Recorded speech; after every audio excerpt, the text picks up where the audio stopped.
Hey friends, Dustin here. You're watching the Life of Lynn channel. Thank you guys so much for tuning in today. And a big thank you to SimpliSafe for sponsoring today's episode. But more on that later. Right now we're getting right into our 1972 Winnebago Brave. We picked it up from the junkyard about a week or two ago. And, well, I was trying to get it running so I could drive it home. Never did happen. We have major timing issues with the engine. So today we're diving into those issues. So let's go see what's going on. We're going to pull the valve covers and see if we got any issues with the valve train, and then hopefully you should be able to figure out timing there. I'm guessing that the timing chain is either stretched or skipped a couple teeth, so we'll probably end up trying to sit underneath the front end of this thing to pull the front cover, see what's going on. But to start, we're going to jump on the valve covers, pull those off, and just see what the valves are doing, see if they're click-clacking and moving when they're supposed to. They probably aren't.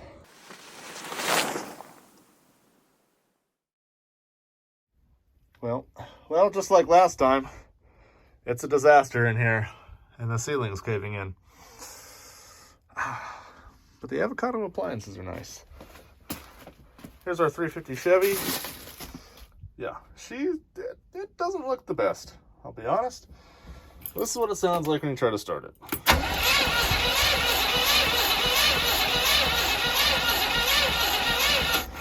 Normally it'll puff a little smoke out of the carb. We've retimed it about 10 times now, flipped it 180, checked the points, checked the plugs, checked the wires. All that's perfect.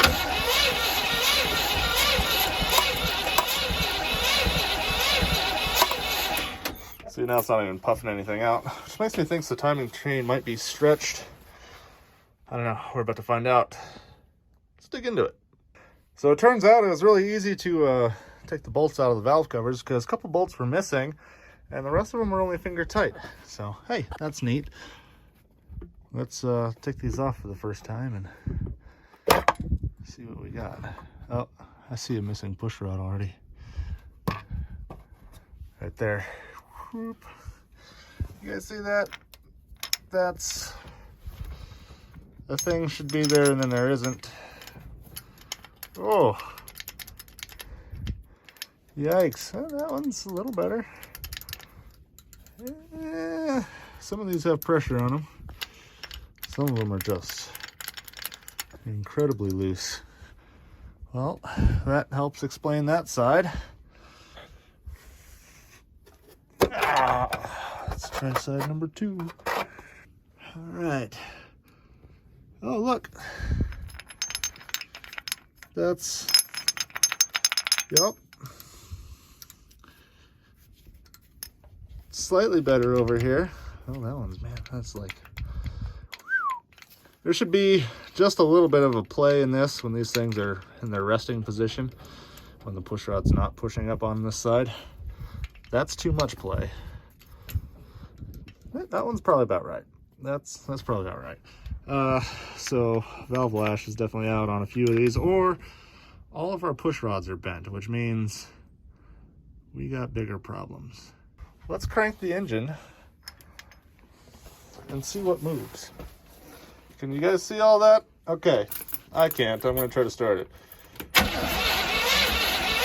Some of those still move like they're supposed to. Some of them are not moving enough. We got 2 that are missing, or they're down inside the block bent, which... even with a collapsed lifter, the rod should still be around here somewhere. So it's probably bent, or we might have completely destroyed the camshaft. Either way, we're in a world of hurt. This motorhome project is just getting thick, because, we already have to rebuild all of it. And apparently it needs a heart transplant too. Sweet. All right, friends, we're out in the shop right now, and I gotta tell you, I'm super excited about SimpliSafe. And you guys know why? I love it. I love SimpliSafe. It's on the house. It protects my house, my family. But here's why I'm really excited. They're gonna be protecting the shop now, because we're getting a SimpliSafe system for the new shop. That's right.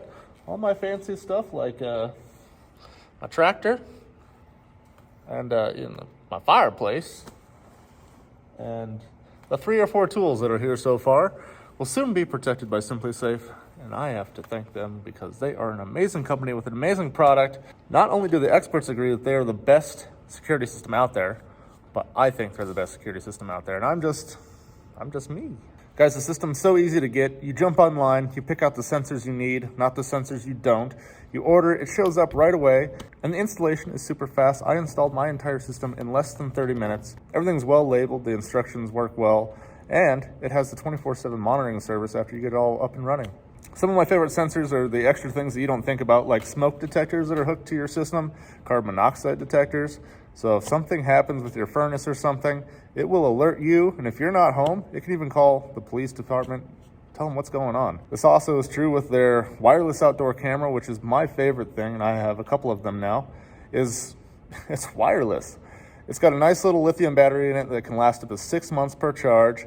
It's full color, HD, 140-degree range of view, plus it has night vision, and you can talk through it. So if somebody's at your door and you're staring at them, you can say, hey, what's up? Why are you on my porch? I definitely like SimpliSafe, and the system on the house has been great.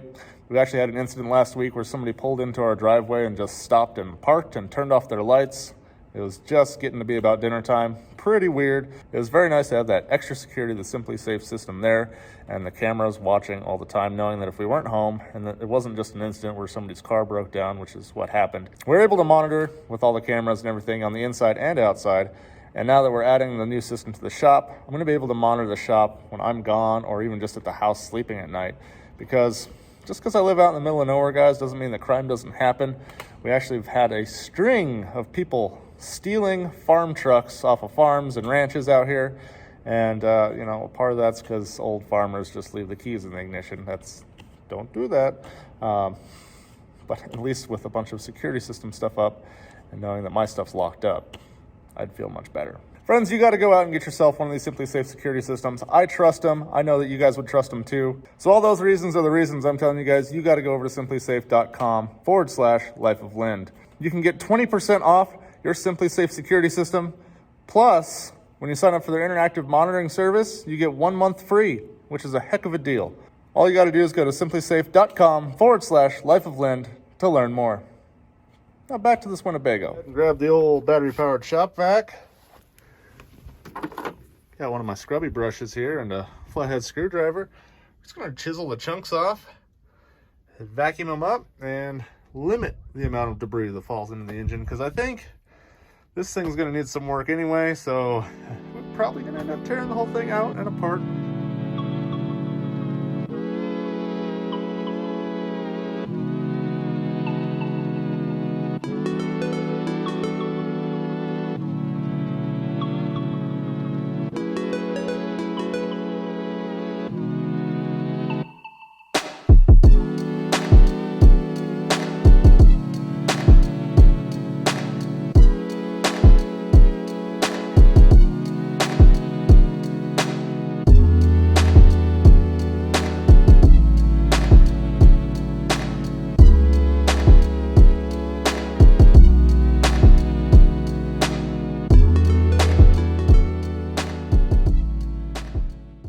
Well, let me bring you on into the top of this 350 Chevrolet. Good news, bad news. Push rods, bent, cracked, broken. Good news is the broken piece is right here.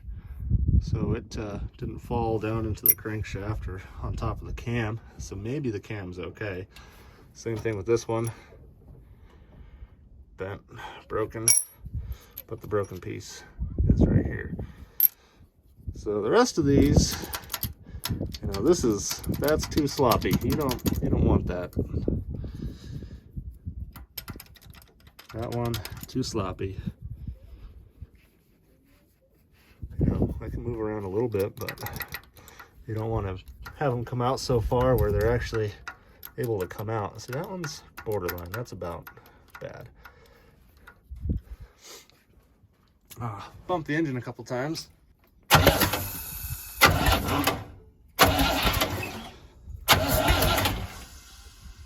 Kind of see what's happening.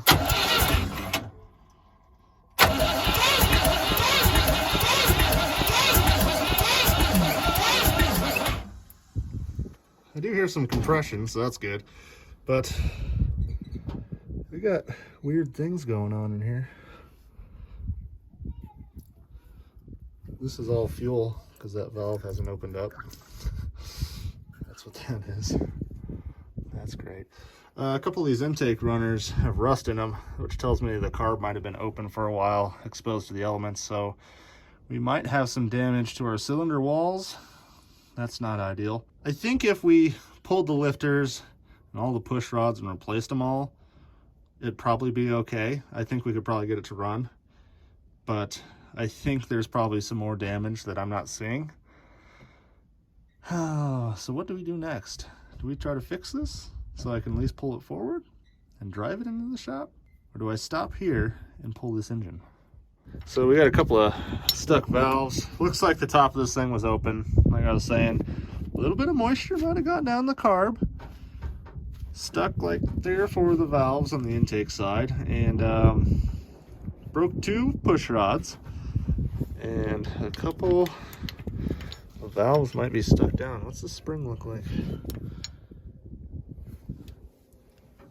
Oh yeah, see this spring? Way more compressed than this one.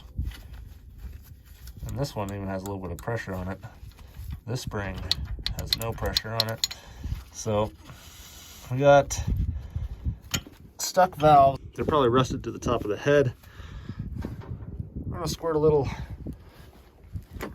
peanut butter blaster down in there, let it sit, and then hopefully it'll take the dead blow and start hitting all the valves to knock them loose.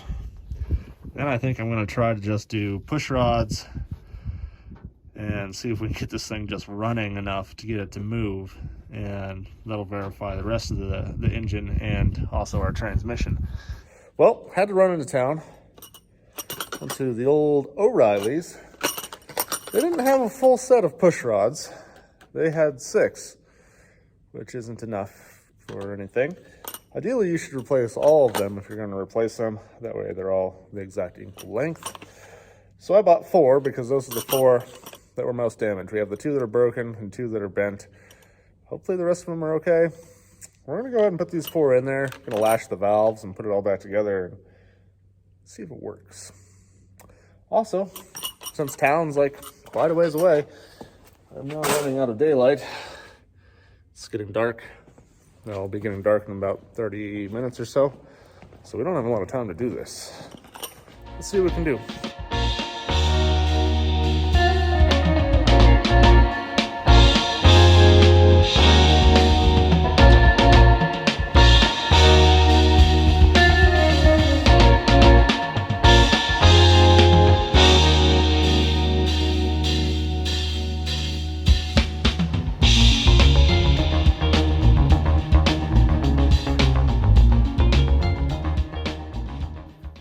Well, the intake valve on number 7's sticking down. It's not returning.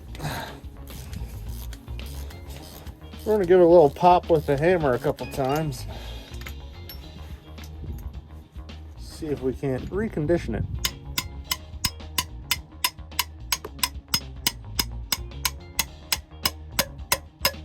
There we go. See how the sound changed? Ideally, don't ever use a metal hammer like that. You should be using a dead blow.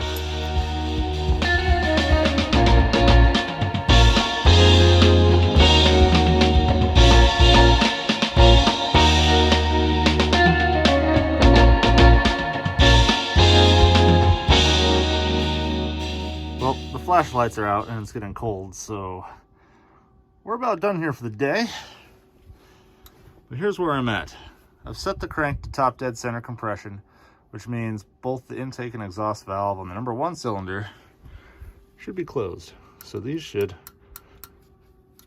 be just a little bit of movement in there, not pushing down on the valve spring, which they're not. So that tells me that I think our cam and crank are still synchronized. Maybe that timing chain isn't stretched. Maybe it didn't skip. So I feel confident enough to probably put it back together at this point. I do think we might have some issues up here.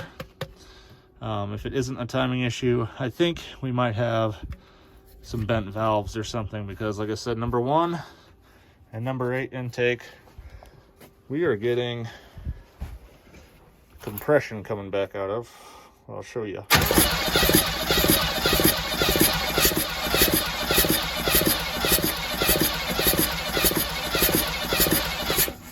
But everything's rotating like it should now.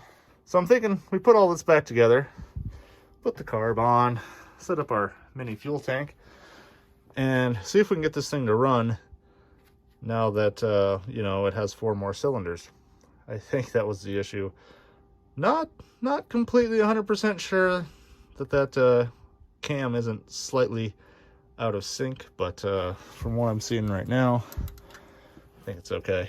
Valve lash was quick and dirty. This is the get you home kind of thing. Now you can go through and set this a little bit more properly. There's plenty of procedures on the interwebs for that, but this will get you by for a while. Nothing's loose enough where it's going to come apart, and nothing's so tight that it's going to hurt your camshaft. That's where you want to be. Just, you know, feel it out for yourself. Everything else seems to be working. I guess let's put it back together. Might be tomorrow morning. We'll go from here. Well, friends, it's the next day, and we're in the same spot. It's very important that you clean all your old gasket off, clean the mating surface and all the debris from in here, and on top of any parts that you're combining back together, and put new gaskets on them. That's why we won't be doing that today. I've got a shirt. We're just gonna make sure that there's no sand on this. Very nice.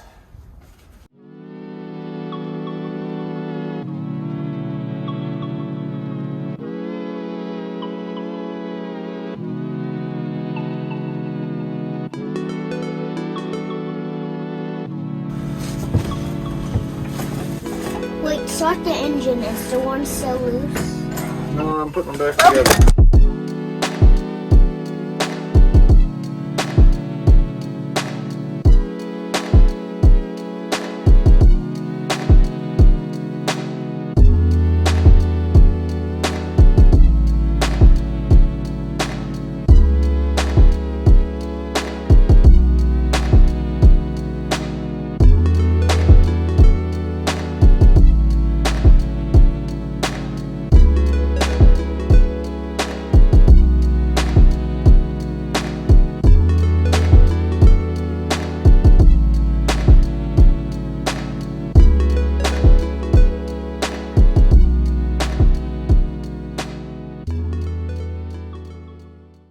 Sorry we're doing a lot of time lapses today, but it is windy and loud out here.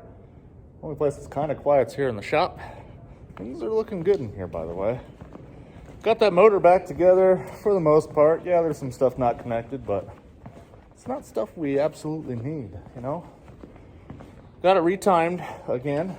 I think that's the 8th time. Getting pretty good at turning the motor by hand, so that's nice.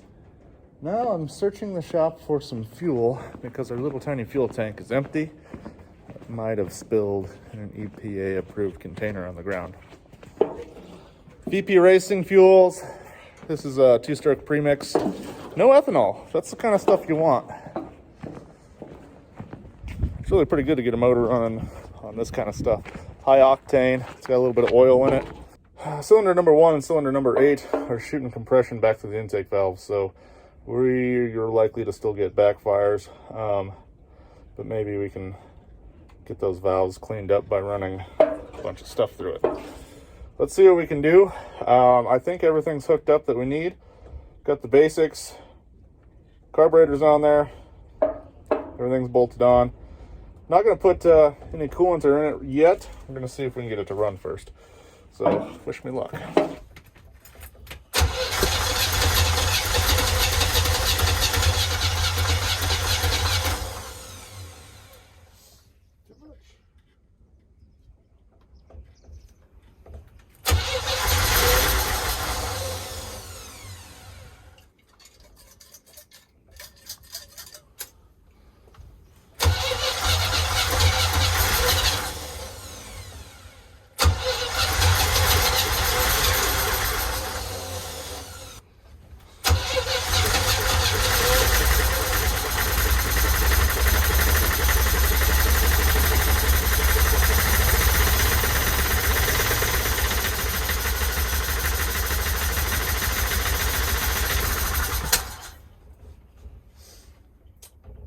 Doesn't sound good, guys. Doesn't sound good. It is running on all 8 cylinders, I think. Well, maybe. 7 cylinders? Could be 7. Okay, new fuel situation going on. Let's see if we can get this carburetor to actually function like it's supposed to. Now that we got a little bit of pressure going to it. We got this going down to a couple different pieces down there. Goes into our brand new fuel pump. Hopefully that's installed right. Fuel pump sucking out of this line here, which does go to our little micro tank that this thing came with. I'm going to be using that thing in the future. That was a freebie. Or was it? Because look at the mess I have here, and I paid for this, so I guess it's not. Anyway, we're going to see if we can get that fuel pump to go ahead and start filling the carburetor like it's supposed to be doing. All right, clicky, clicky, fire.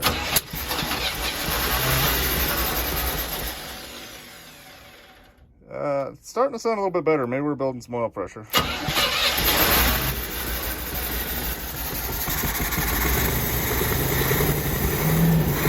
yeah, it's coming around. Listen to that. It's really smoothing out now. Oh, I think we got a fuel pump.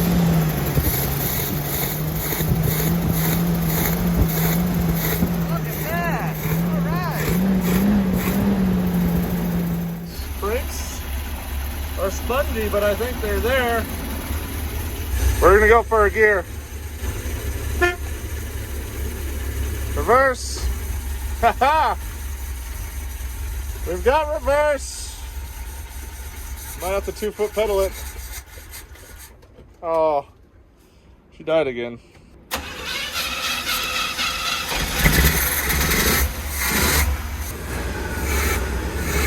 Power steering works.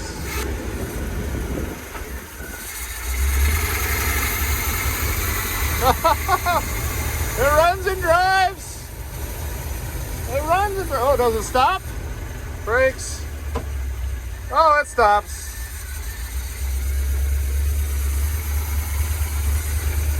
That's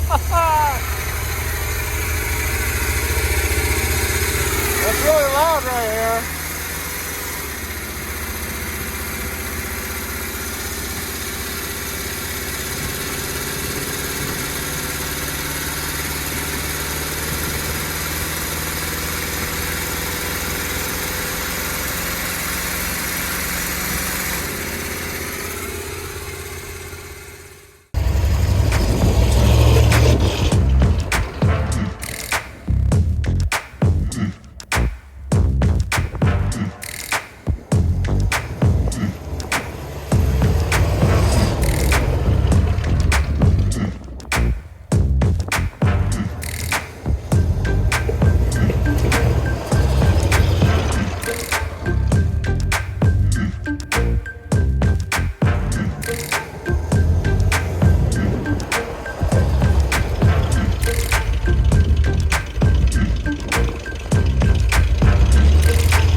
Well, friends, we've made it a step further with our 1972 Winnebago Brave. That old Chevy 350 in there, it's running. This is the goal that we had a couple weeks ago when we picked this thing up from the junkyard. It has finally happened, and it only cost me about $4.86 in push rods to get this thing going again. I'm pretty impressed that it sounds as good as it does. It did sound a little rough at first, but after the oil pressure built up, it really came around. We got a little bit of a backfire when you put it under load. I've adjusted the timing a little bit, hoping that was it, and it's not. It is my belief that the rust on the back of the valves is causing the intake valves not to close completely, which means our spark and our compression is just escaping right back out the intake, which we saw. So that pretty much confirms that's why we're having a backfire. That motor is going to have to come out and be torn apart. But I do feel a lot better that it runs and drives and stops. And that transmission shifted through all 3 gears. I hope it only had 3 because that's as far as it went. But it shifted through 3 gears. So that transmission is very viable as well. We're at a crossroads. What are we going to do with this thing?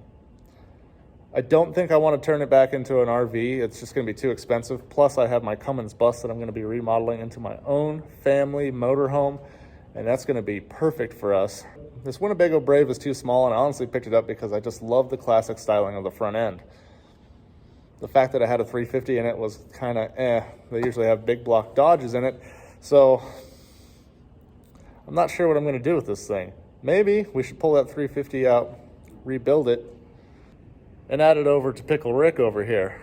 You know, we could do a stroker kit on that 350, make it a 383, put high compression pistons in it and a hot little cam. That would knock the socks off out of that 307 that's worn out in there.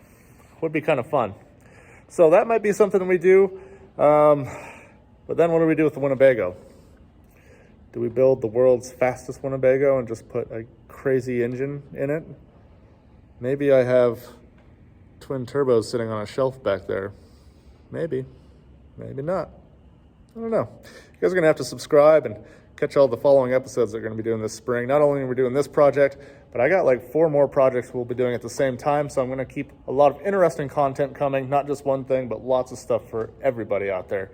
So I do appreciate you guys staying with me and watching the channel. It's really humbling to see how many subscribers we've picked up in the last year, and just feel really blessed to have all you guys watching the videos, hitting the like button, and shooting a comment down below. So once again, thank you guys so much for watching. God bless you. We'll see you next time.